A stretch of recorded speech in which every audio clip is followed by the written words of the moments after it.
Puji Tuhan, selamat malam, selamat kita bertemu lagi dalam Renungan Sesianim. Sebelum kita mulai, mari kita berdoa sejenak. Kebaikan Tuhan, kemurahan Tuhanlah yang membuat kita ada sampai saat hari ini. Terima kasih untuk kebaikan-Mu. Sebentar kami akan merenungkan firman-Mu. Apa yang Tuhan mau kami dengar hari ini, berbicaralah Tuhan. Dalam nama Tuhan Yesus Kristus, haleluya, amin. Mari kita buka sama-sama dalam Lukas pasal 21. Lukas pasal 21 ayat 19. Kalau kamu tetap bertahan, kamu akan memperoleh hidupmu. Kalau kamu tetap bertahan, kamu akan memperoleh hidupmu. Ya. Kalau kita baca Lukas pasal 21 ini, satu perikop, maka kita akan melihat akan terjadi penyesatan, peperangan, bencana, penyakit, kelaparan, aniaya, dan lain-lain. Dan hari-hari ini pun kita menyaksikan, kita masih ada di masa pandemi, di mana satu dunia ya, terpengaruh, gaya hidup berubah, segala sesuatu yang sudah diatur berubah, ya, itu karena hal-hal yang memang sudah harus terjadi di akhir zaman ini. Tetapi firman Tuhan berkata bahwa kita harus bertahan. Apakah yang dimaksud dengan bertahan? Bertahan itu adalah tahan menderita sesuatu, tidak cepat patah hati, tidak cepat menyerah, tidak mengalami putus asa, ya. Itu yang disebut dengan bertahan, ya. Dalam Alkitab, kalau kita perhatikan baik-baik, begitu banyak contoh tokoh-tokoh Alkitab yang mengalami masalah, persoalan, tantangan, siksaan, penderitaan. Tapi mereka menjadi berharga di mata Tuhan. Mereka menjadi sesuatu yang luar biasa di mata Tuhan karena mereka bertahan. Ya, kalau kita baca dalam Daniel, ya, Daniel 3 ayat 15 sampai 30. Ya, itu perikopnya, tapi kita akan baca saja ayat 17 dan 18. Ya, perhatikan baik-baik Bapak Ibu sekalian. Jika Allah kami yang kami puja sanggup melepaskan kami, maka Ia akan melepaskan kami dari perapian yang menyala-nyala itu dan dari tanganmu ya Raja. Tetapi seandainya tidak, hendaklah Tuanku mengetahui ya Raja, bahwa kami tidak akan memuja dewa Tuanku dan tidak akan menyembah patung emas yang Tuanku dirikan. Ya, Bapak Ibu, kita lihat ini adalah bertahan. Ditolong atau tidak ditolong Tuhan, Sadrak, Mesak, dan Abednego menunjukkan iman yang bertahan. Seberapa banyak kita jemaat Tuhan yang bertahan hanya karena diiming-imingi berkat, hanya karena diiming-imingi pertolongan Tuhan. Tapi ketika pertolongan Tuhan itu tidak datang, berkat itu tidak datang, kita menyerah, kita bersungut-sungut di hadapan Tuhan. Tapi bertahan itu adalah datang atau tidaknya pertolongan Tuhan, kita tetap bertahan.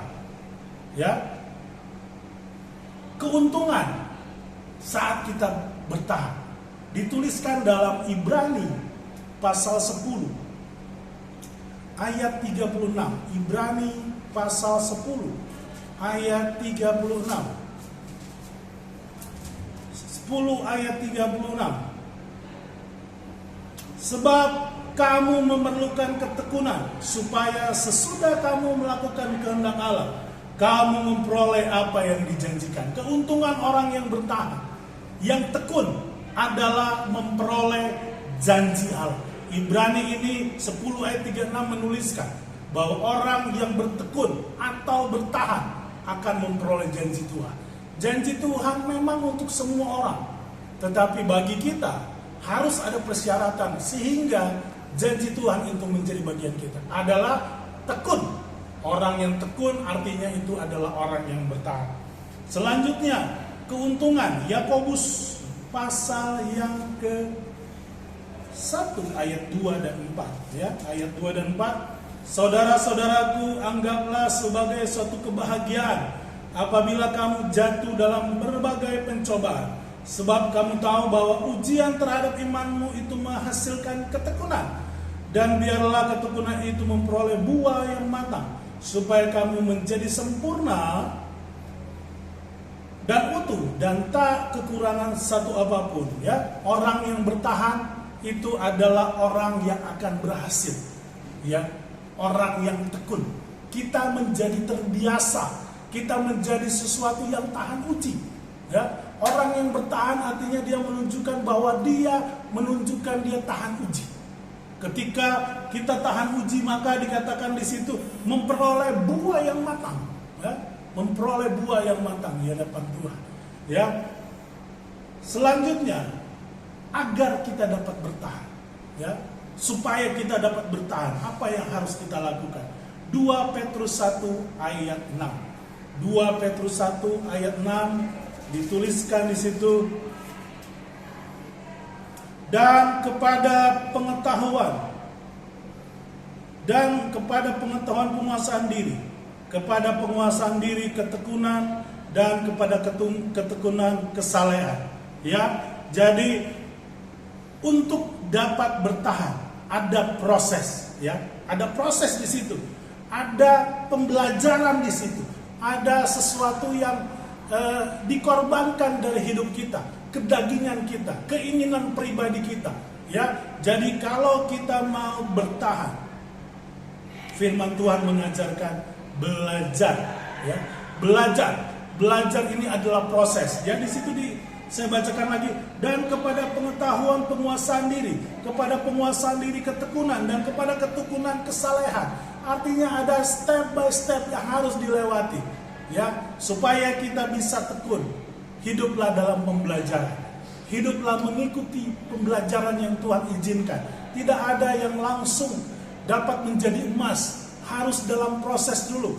Dari ditambang dulu, proses dia penyulingan, pembersihan, pengapian, baru dia menjadi emas. Ya, harus lewati itu. Di dalam Roma 12 ayat 12, ayat yang terakhir. Roma 12 ayat 12. Apa yang firman Tuhan tuliskan di situ? Bersukacitalah dalam pengharapan, sabar dalam kesesakan, dan bertekunlah dalam doa. Kalau kita mau jadi anak Tuhan yang bertahan, maka dimulailah dengan hal itu. Bersukacitalah dalam pengharapan, sabarlah dalam kesesakan, dan bertekunlah dalam doa. Ya, bertahan. Ketika kita bertahan, maka ada berkat bagi kita semua. Haleluya. Mari kita berdoa, mengucap syukur untuk kebaikan Tuhan. Terima kasih. Kuatkan kami, teguhkan kami, yakinkan kami bahwa ada yang menanti kami, ada berkat yang menanti kami saat kami bertahan. Walaupun itu bukan motivasi yang awal, kami bertahan karena kami mencintai Tuhan. Tuhan lebih dahulu memberkati kami. Tuhan lebih dulu memberikan kesehatan bagi kami. Tuhan lebih dulu mati untuk kami. Maka kami mau bertahan karena Tuhan terlebih dahulu memberi yang terbaik bagi kami. Diberkati kami semua dalam nama Tuhan Yesus Kristus. Haleluya. Amin. Selamat malam. Sosianim, bangkit, kuat, menang. Haleluya.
gerejaku adalah rumahku.